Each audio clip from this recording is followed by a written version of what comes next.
Ashe, yay, yay. Medicine Mama Kia sending you some Ashe for your day, baby. So get up in here, friends. Get up in here, friends.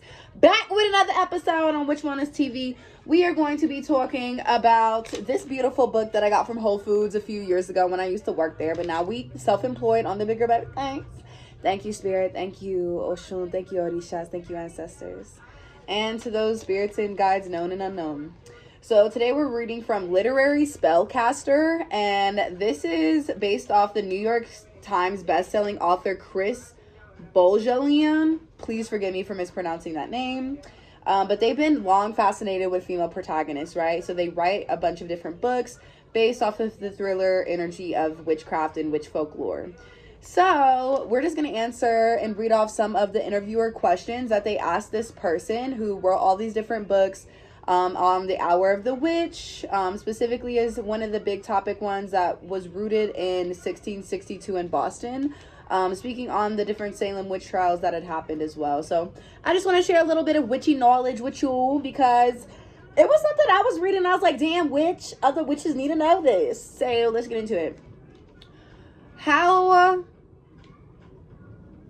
Okay, we're not going to read that one. I'm okay on that one. Let's see. Okay, so witches were largely considered a threat to male-dominated culture. Why? And the author responds back by saying that women were always a threat to men. So men would always feel like they have to put them in their place or a certain position where they couldn't override their power or override the men's power, right? So the women were hanged and accused of witchcraft during the Salem witch trials. Any woman that was making salves, potions, medicine, herbs, herbal cures, medicinal cures out of roots, herbs, stems, leaves, out of chanting, calling on the wind, the elements, the fire, the air, they would be seen as witches and accused and hung or burned by the stake. Whether it was in the healing arts or with midwifery, a lot of women back in the Salem witch trials were eradicated and were being executed based off of their power, the knowledge, and the ability to heal, which was seen as miraculous and magical. And so men didn't have that knowledge or that power, so they started to put out these laws on the witchcraft trials. Specifically, if you caught a witch, knew anyone doing witchcraft, they would be accused, they would have a trial, and most times they would be executed. So one of the most prominent women exiled from the colony was Anne Hutchinson. She was a midwife. We're going to kind of find out who all these different spirits are and start doing witch wellness story times on them. Specifically on Black and Indigenous witches. Who are some of your favorite witches in literature?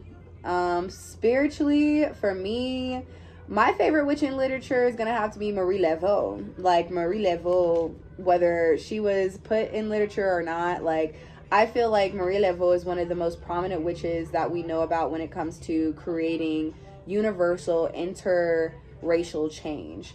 And not even just interracial, but intercultural and interreligious and inter-universal connections with the collective.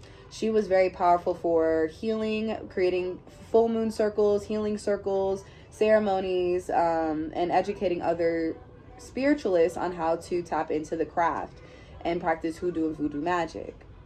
So in this, we're going to go to... Do you agree that there's a different take on witches today?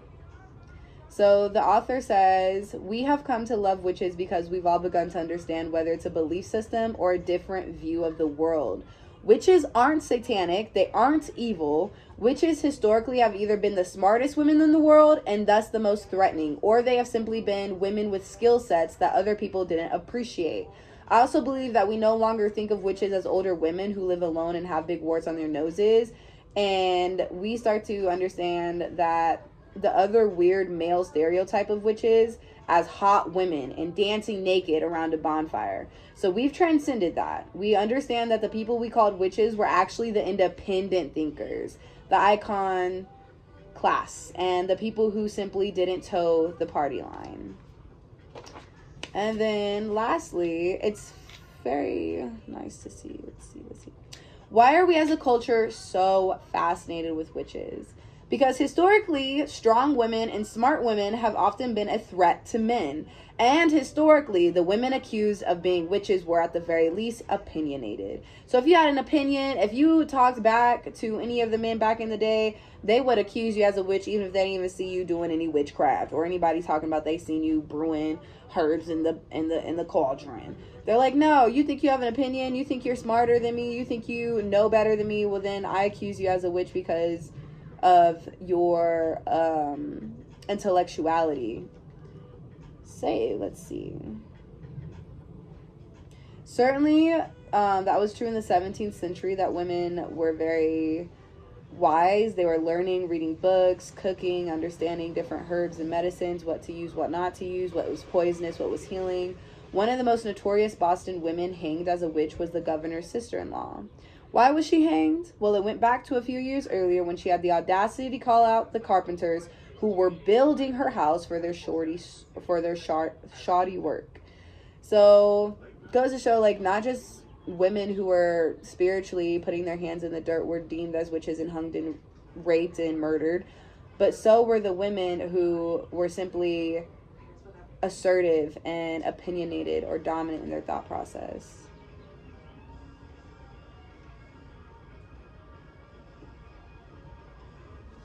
But yeah, that's pretty much all I have.